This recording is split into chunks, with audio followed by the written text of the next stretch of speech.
to start removing the old instrument cluster. What's interesting is to remove these things here and the lights for the notification bar. One thing is kind of something I never knew was actually there's these little dummy plates. They just sit right in there with the little small screwdriver. You can actually pop them out. You're gonna have one there, and one there, and that'll allow you to unscrew this piece off, and then you can go ahead and remove the clip here. So I'm gonna do that right now.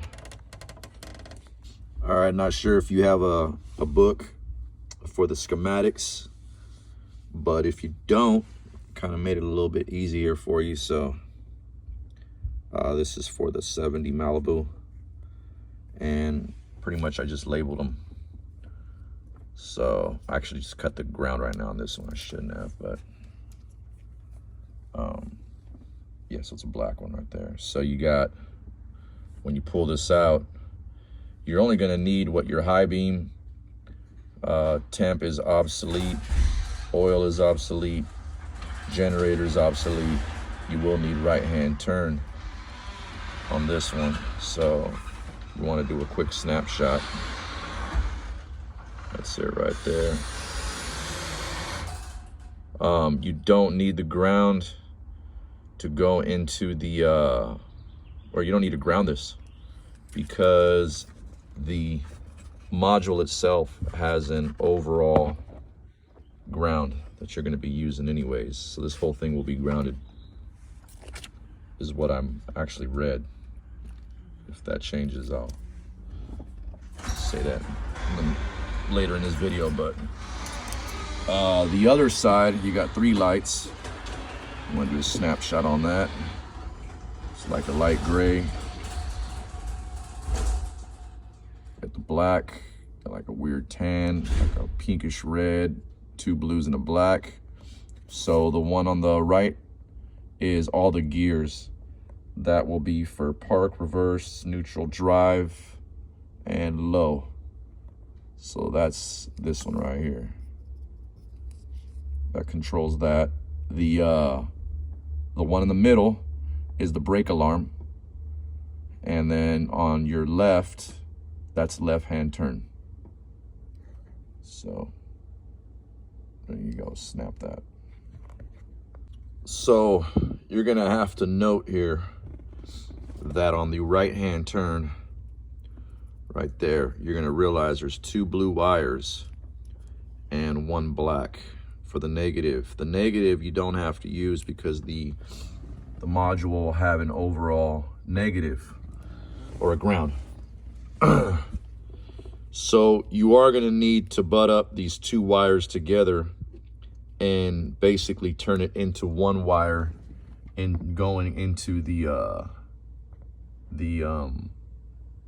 which is this, right hand. And the right hand turn only has 1 connection, 1 input. So the reason why you do need to use 2 of them is because one is going to power, which is the fuse box down there, and the other one goes to the trigger for when you actually hit the blinker. So you do need both of them, and these got to turn into 1 wire going straight into the module there. So yeah, note that, and you're gonna have to do that as well as on the left-hand turn. All right, well, I just hooked up the oil pressure fitting. Only thing is on the fitting there, I had to get an adapter. So basically got an adapter with a 45-degree angle to kind of push out. Otherwise, if it would have been upright, it would have hit the bottom of the distributor. So you might run into that problem. Also, it's like an 11/16 hex nut attached to the sensor that comes with the Dakota piece. It was rubbing along the wall right there of the manifold, so it wasn't allowing actually it to align properly in the threads. So by getting that little 45-degree angle one male end, one female end. It allows it to actually kind of pivot, and now I can get that sensor on right now. I'm gonna plug it in, and there's plenty of room from the firewall to the sensor connector. And also I got that at Ace Hardware, so you can find them there. All right, today I'm hooking up the temp sensor. Originally I had it actually in the head, but Dakota recommends to have it done on the intake. So I went ahead and ran it where the heater line is at, only because of the alignment of the radiator hose wouldn't allow me to get it here, especially with the wire. You can see it kind of sits a little tall. It sits about approximately like 3 inches, 3 to 4 inches up. So I was able just to get it right by the fuel line. But a 1/2 inch NPT, and you should be set right there. So now I got the harness, and I'll be running everything through the firewall. I was thinking of running it through the original Speedo cable. I'm not sure yet. We'll see where we go with this first. All right. So the Speedo sensor is now on. I mean, all you gotta do is just remove the old one and just screw that on. Be good to go. Now I'll be hooking on the sensor and pretty much running the harness the same pass through that the original Speedo cable was in. So I'll get that going right now. So after running the Speedo sensor, I just loomed it, ran it along the cross member, went underneath just to kind of give it some good protection. This is a 70 Chevelle, and it has a little clip right there. So I just used that little clip to kind of hold it in place, and just run it up the firewall. Make sure it's not around the transmission shifter, and go up the firewall into the old Speedo sensor hole, and you should be good from there. Once we start getting inside the cabin.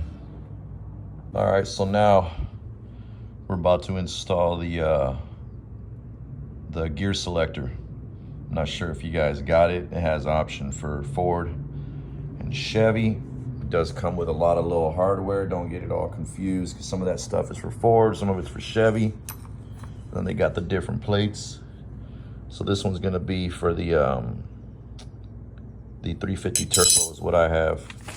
So I mean, it's pretty straightforward as far as which one you're gonna use.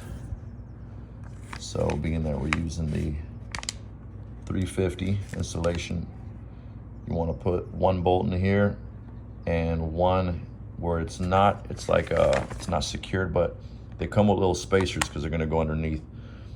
You're gonna have to switch out your standard transmission pan bolts to the one supplied. Don't get them mixed up. They send 2 that are metric, and these are the ones that we actually need.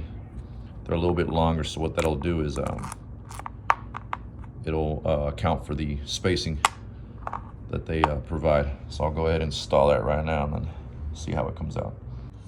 All right, so I just installed the gear selector mounting plate to the transmission pan. I put it right at the very back of the pan, so I have some good clearance to get to the shifter.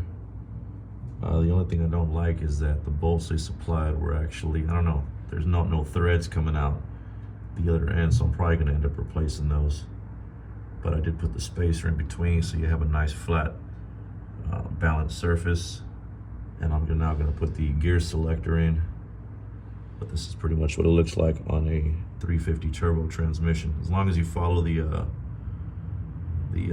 manual that's provided, you should be fine as far as the orientation of the holes. So this one's like a half open slot, goes there, and then you get some right here. You got a mounting hole, put it in there. So it's pretty secure though. I got it pretty tight. So I'm going to the next thing. All right, installed the gear selector, the base plate. Then it has 2 little spacers that you can put. This is a turbo 350, so I put it to the back. Still haven't connected the rod yet. As you can see, it's right here, and there's a rod that attaches to the top of the gear selector. I did do the routing. So as far as the routing goes, I just did it with some loom all the way around. The cross member went under, just kind of kept them together all the way into the firewall in the existing hole for the where the original Speedo cable was. So yeah, what I'm gonna do is I just gotta measure the rod for the gear selector, and then I'll go ahead and cut it and just modify that, and then I'll screw them on both ends, and that should be ready to go. As far as the programming, it's pretty straightforward what it says on the gear selector manual, but I'll probably get to that a little bit later when I start doing more of the hookups and the troubleshooting. When you're running the wiring into the module, I mean, the directions are pretty straightforward as far as for the sensors. I mean, your input, it tells you exactly what color to use, the temp sensor, the pressure input. The gear selector is gonna have a wire here, and then the gear selector has its own module. So I'm gonna have to figure out where I'm gonna actually put this, and I'm thinking I'm getting like a little base plate, and I'll put it somewhere right there so I can get access to it anytime I want. Somehow just make it nice and neat. But I am gonna route all these wires, do some tie wraps, and just make it look nice and clean. But yeah, the directions on the wiring is pretty straightforward. And make sure you label everything. I mean, you see I have masking tape and I have everything labeled, so when I was running them through the firewall, I kind of knew exactly which one it was. I had to go back and say, hey, was that, you know, oil, or was that temp? Was that the Speedo? Was that the gear selector? So just, yeah, run little labels on them, just so you know. And leave them on there too when you're doing all this stuff, because you never know if you have to disconnect it, maybe to position this somewhere else or something, or you gotta, you know, tie wrap these cables. You got to remove it for some reason. You don't want to be like, well, which one was it? So yeah, pretty straightforward. You want to use a little flathead screwdriver, lefty loosey, bring it up, insert your wire, tighten it down, and make sure when you do like a slight little pull test, and make sure that everything's secured. But yeah, I'll keep rolling on this. All right, well, I cleaned the vents, connected everything back together again. As you can see, I've already staged the whole dash. There it is. So the way I ran the wires and the cabling, I mean, I pretty much had everything. I pretty much tie wrapped everything from the main harness, everything I had to tap into as far as like signaling, the fuel and all that kind of stuff. And what I did is I ran it all the way across, enough wire and length where I was able to put it, give me a second here. Yeah. So where I was able to put it on a panel. And what I did is I just two-way taped it on this panel, and I figured that the glove box is actually a great room, or some great room where you can actually put it. As you can see, I already put a couple holes in there. I put some foam pad on the bottom there, like a little sound deadener. I just didn't want the aluminum plate just right on the ABS plastic, so I'm gonna bundle this up a little bit better. But as you can see right now, it's pretty much what I have going on. I still gotta run the ground, the constant, ignition power. My tack wire was too short, so I'm gonna run a new one tomorrow. I still gotta run that, and then on this one, I'm gonna run the neutral safety switch, so that basically the car won't turn on into gear, or in any gear, basically, if that made any sense. So yeah, the way I have it here is, I wanted to do it this way so it can be serviced and more efficient. But you know, if there's an issue, you just unscrew the self tappers. I'm actually gonna change those tomorrow too, and maybe get some smaller ones, maybe with some nuts. It doesn't really even, I mean, it goes through me, but I figured maybe with like a little baby nut there. and right there. So yeah, screw it in, and that's pretty much where it goes. I already put the dash pad over it just to kind of do like a quick little mock-up, a little dry fit, and everything worked out great. So whenever I need actually to get to this for some reason, if something fails in the Dakota system, well, I can just remove the dash pad, which takes about 2 minutes to do, and then remove 3 screws. I didn't do 4. I didn't feel like doing 4. I just wanted to do 3 because it's pretty much intact. And you can pull this thing, this little baby out, and your little interface board, and get to it. So that's what I got going on so far. Right now, this is the main power cable to the cluster, and I haven't hooked it in only because I just don't like the way the tension, how it wraps around like this. So I'm thinking of removing this, flipping it the other way, so I can have the main cable display on this side.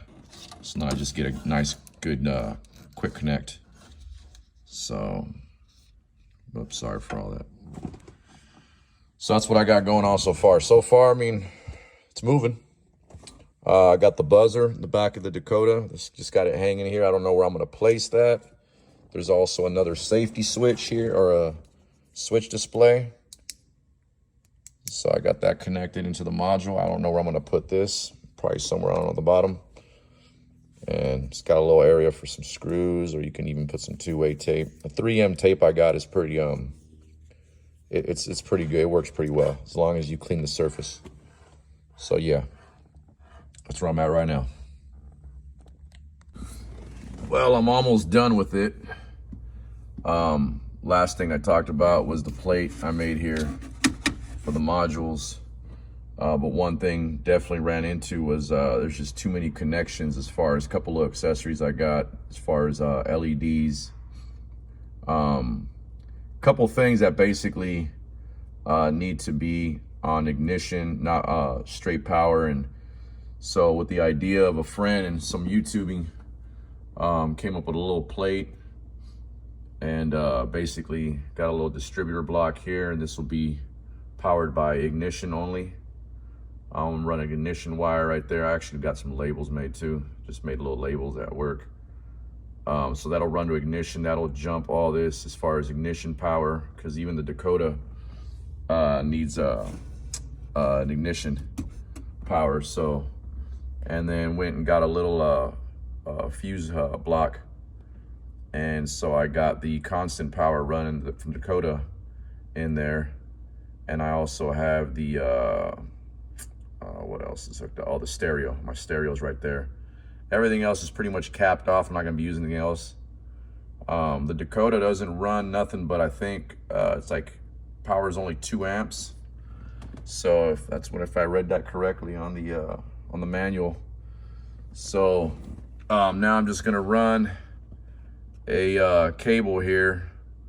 Was originally gonna run 4 gauge, realized that's a little excessive.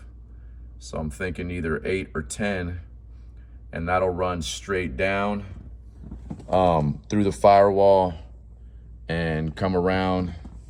I'll put an inline fuse and then just go straight direct to the battery. So now I got a whole different battery power here going on, separate from the original fuse block that I have over there in the corner, the fuse box, the original one. It'll just be too much overload going on over there. So that's where I'm at right now. One thing about the Malibu, 70 Malibu, has a speaker in the middle. So there is a little flange right here, and it already had 2 holes in there. And basically I put the plate underneath that I staged the distributor block and the fuse block on there. And it actually fit perfect in there, and it's not rubbing on the main vent here for the controls, and it doesn't really rub on anything. Put some Jiffy trim on the sides, just for no sharp edges, and yeah, everything's so. All right, I had to stop the video because my son just got home and the garage started opening. But anyways, yeah, I was just putting some Jiffy trim around the edges, no sharp edges. You don't want no wires rubbing on any type of sharp edge. And Yeah, like right here, there's some. So yeah. So yeah, that's gonna be running next. And then I'll see where this goes from here. I mean, I'm almost there. Just gotta run the main wire and the inline fuse, and then I guess power this baby up and start doing the programming. So we'll go from there. All right, so I'm pretty much running a 10 gauge wire. I'm gonna go ahead and put it on the side post. Went to a music or speaker shop. They gave me this little fancy bad boy. So it goes right into the side post, put the terminal there, and then just move the radiator and the support forward. I'm gonna run it all the way through alongside here, and then I'm gonna run it with the main headlight harness and the turn signal harness around the side, and then I'm gonna be going into the firewall there, and that's where all the sensors are going in right now, as far as temp, the oil, and the speedo, and I believe the gear selector. Everything's going through that hole right there. So yeah, that's what I'm gonna be doing for that. And then the power on the other end will go to the that new little fuse block that I just created on that panel, where underneath the dash pad. Well, everything's hooked up. I have a went ahead and loomed it up though, but 10 gauge wire going all the way down into the firewall, around the driver's side wheel tub there, and in front of the radiator, all the way to the battery on a separate post. I don't know if you can see it from here, but right there. And she's all good. I put it in demo mode too, just a minute ago, so it actually shows you all the colors, and then you can start doing your calibration. So I just did the fuel right now. Called a friend and got some input on how to actually do the fuel. I mean, it's pretty simple, but can run that by in this video and explain how I did it. So yeah.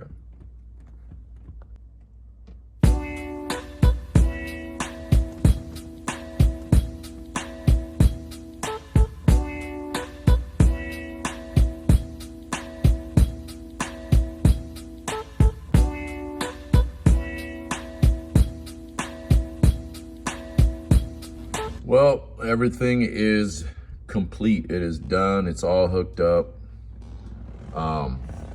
It's a success. I actually already uploaded all the info. The only thing I'm doing right now is just running a wire. I was testing it actually first. And that is for night run. So it's one thing you don't want to forget. So I'm gonna turn the lights on. Yes, when you turn on the lights, of course it's all Bluetooth compatibility, so you can go ahead and even turn this on without your lights having to be on. But at least right now, I just kind of want it off when I'm driving in the daytime, and at night when I turn my lights on. You can change all your colors, the needles, the backdrop, the digital numbers, but it's actually pretty damn cool. So yeah, for the most part, that top one there, dim, make sure you put that into a source. That triggers only when it turns on to night run, right? So like for instance, when you turn your lights on, there's a bulb actually here behind the control panel for the defroster. That bulb will turn on. There's a couple other things, your brake lights, of course, and all that kind of stuff, but you don't want to tap into those to use this. The one that I actually use is the original Sweep Dash, the instrument cluster. right in the center, remember there's a little park, reverse, neutral, drive, the little gears. Well, there was a little light bulb there. And that wire is actually a black wire and a gray wire.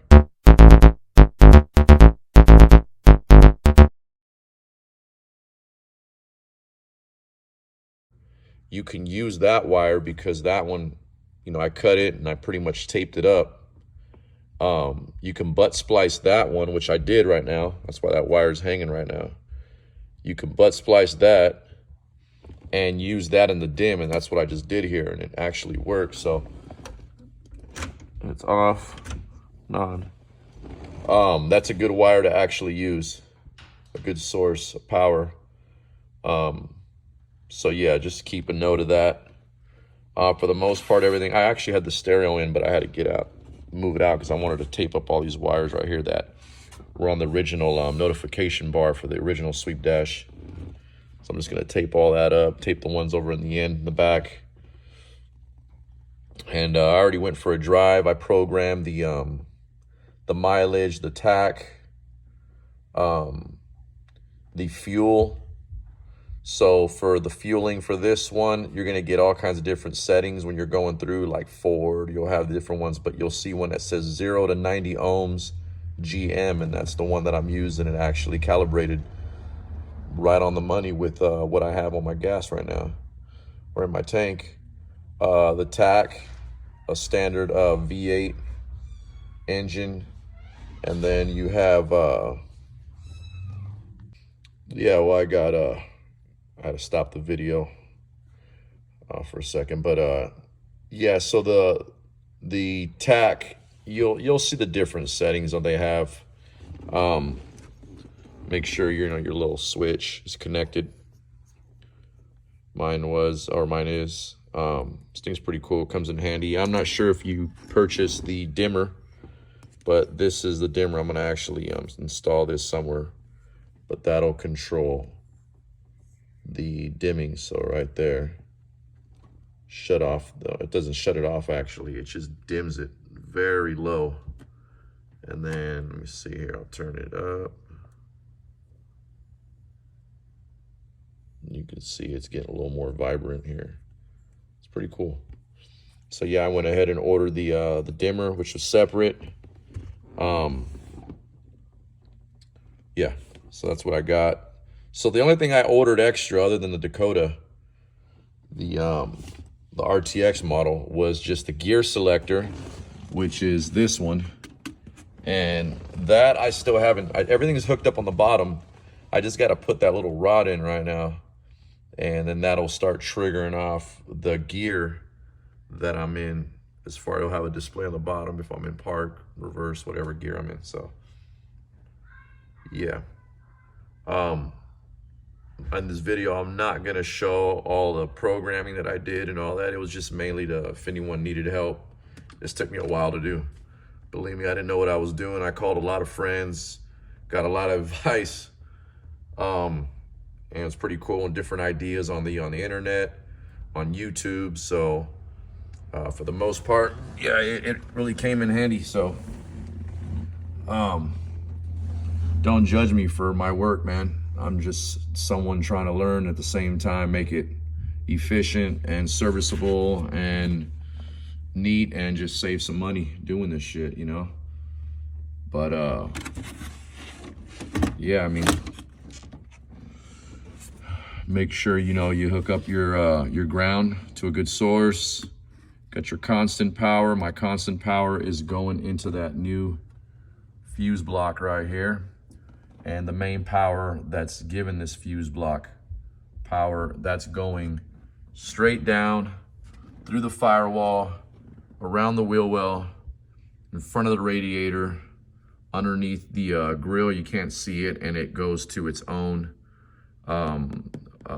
battery source on the side post, and that's where I'm getting all the power.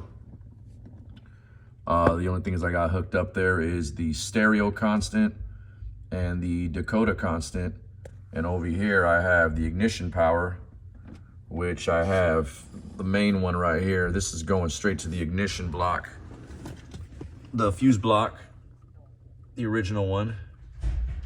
which is right there. So that's feeding this power. And then you have, I disconnected one right now. I forgot what I was doing something right now, but then you got the Dakota ignition. Can't see here. I know I did the choke. I did my LED lights. You can see them under there. And whatever else you want to put in ignition power. And then the more you go, you can go ahead and jump them. I think on Amazon they have different tabs where you can bridge it, but I went ahead and just did this. So yeah.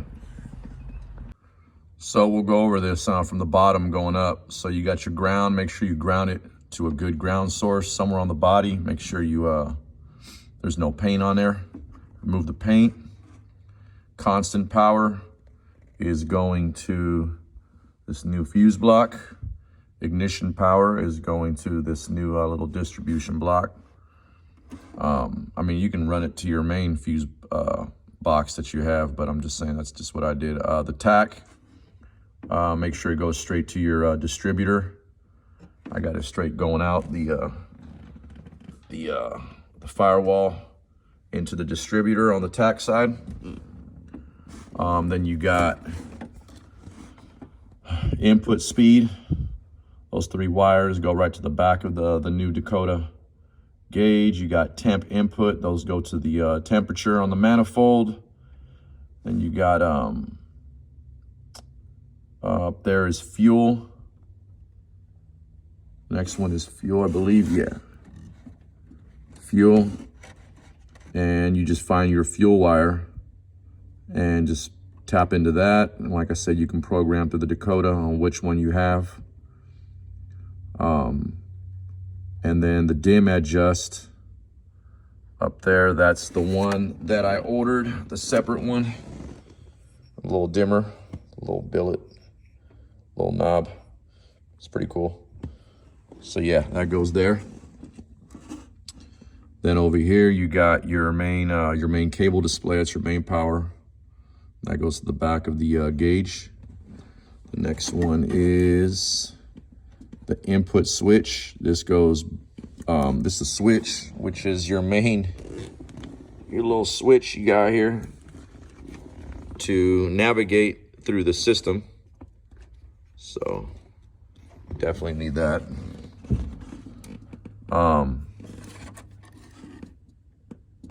And then the next one I got is the gear. The gear goes to this one right here, the gear selector. Yeah, right there. 4x4 I don't have. Right, that's your right signal, so tap into your right turn signal. And in the beginning of this video, when I labeled those all the little panel board with all the things with the temp, oil, and all that, so you can run off that. Just go basic butt splice it and go straight into here. Your left, same thing, left turn signal. High beams I did not connect yet. Brake, I do not have an emergency brake on this vehicle, but pretty straightforward. Engine, don't have anything there. And then the dim, that's the one that I tapped into right now for a night run, which is this wire right now hanging. So yeah, other than that, that's all I got. Start putting all this together, and maybe in a minute, go for a drive, and yeah, we'll go from there. Hope this video helps, man. Sorry I got cut off so many times, and yeah, like I said, man, I'm new to this, so just learning, but I realize not many people have this style sweep dash, so I figure it'd be a good thing to make this video and help someone out there. But if you have any questions, hit me up. I'm still learning myself. So yeah.